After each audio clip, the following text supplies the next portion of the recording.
और ये शरीर मालिक ने बता दिया भगत जी, ये जो देह है ये केवल परमात्मा की प्राप्ति के लिए मिलती है। और परमात्मा की प्राप्ति के मार्ग में यहाँ की जो बकवादे हैं ये हमने त्यागनी पड़ेंगी। होली है, दिवाली है, और भी जितने त्योहार हैं, ये परमात्मा ने बताया कि ये एक परंपरा के तहत हैं। इनका भक्ति मार्ग से, वास्तविकता से कोई लेना देना नहीं है। अब होली मनाते हैं हम, अब लोगों को पता ही नहीं होली क्यों मना रहे हैं, जबकि होली तो मनानी नहीं चाहिए। एक भगत की मौत का सवाल है। एक भगत को बेइज्जत किया गया था। प्रहलाद भगत को उसकी बुआ होलिका, जिसको वरदान मिला हुआ था ब्रह्मा जी से, उसको एक चद्दर दी थी उसको ब्रह्मा जी ने। परमात्मा ने लिखा हुआ अपने कबीर सागर में, ब्रह्मा जी ने उसकी बहन होलिका को एक चद्दर दी थी। वो चद्दर ओढ़ के जब वो आग में बैठती थी तो आग उसको नहीं जला पाती थी।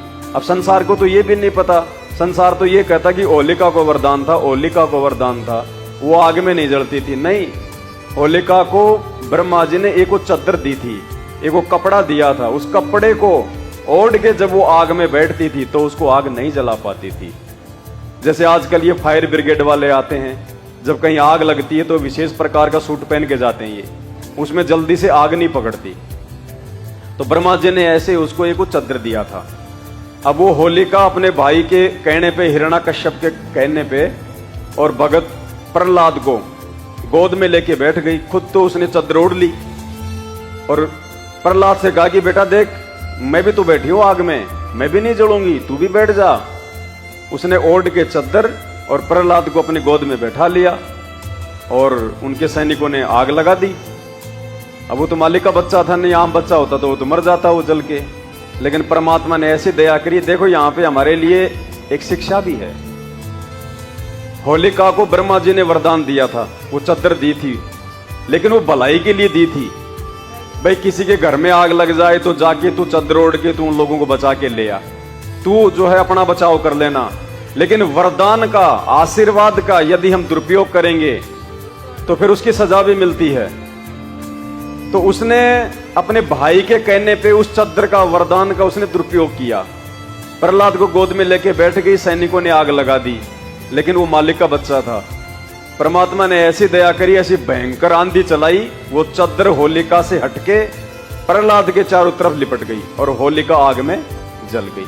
उसके बाद परमात्मा ने शीतल हवा चला दी, आग ठंडी हो गई। तो हमें भी परमात्मा ने जो आशीर्वाद दिया है, हमें बहुत आशीर्वाद दे रखे हैं परमात्मा ने, सतगुरु रामपाल जी भगवान ने। हमें जब परमात्मा नाम दीक्षा दे देते हैं तो साथ में बहुत सारे वरदान दे देते हैं।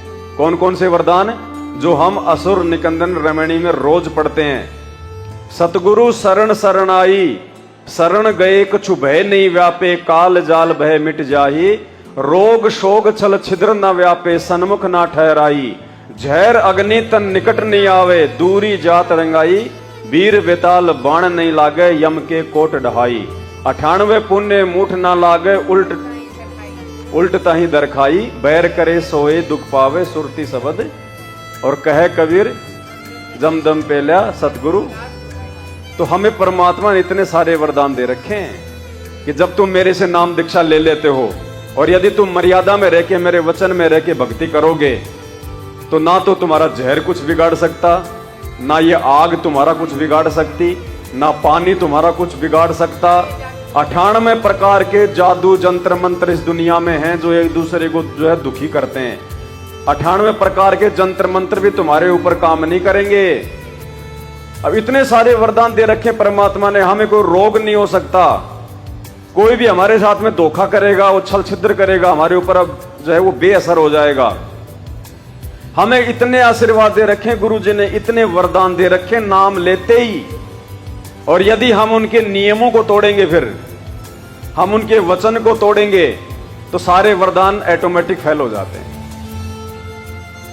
तो दुनिया को पता ही नहीं, वहां तो एक भगत को बेचारे को जबरदस्ती मारा जा रहा है और दुनिया उस दिन जो है आनंद मना रही है, ढोलक बजा रही है। तो दुनिया को पता ही नहीं, इसलिए परमात्मा मना कर रहे हैं कि एक तो परमात्मा के बच्चे को जिस दिन मारा जा रहा था, उस दिन जाके परमात्मा ने उसको बचाया। और तुम हर साल होली मना रहे हो, फालतू में तुम इतना ईंधन जला रहे हो, धुआं इतना हो जाता है, वायु प्रदूषण इतना हो जाता है, तुम्हारा समय इतना बर्बाद हो जाता है। कोई कहीं से छुट्टी लेके आ रहा है, कोई कहीं से कोई छुट्टी लेके आ रहा है, तुम्हारा काम धंधा इतना थक रहा है। तो ये जो है भगतों के हिसाब की परंपरा नहीं है। जगत को जब तक ज्ञान नहीं है, जब तक जगत होली मनाओ चाहे दिवाली मनाओ, लेकिन जब हम भक्तों को ज्ञान हो जाता है तो हमने अपना समय और समासे इन व्यर्थ की परंपराओं में बर्बाद नहीं करनी है।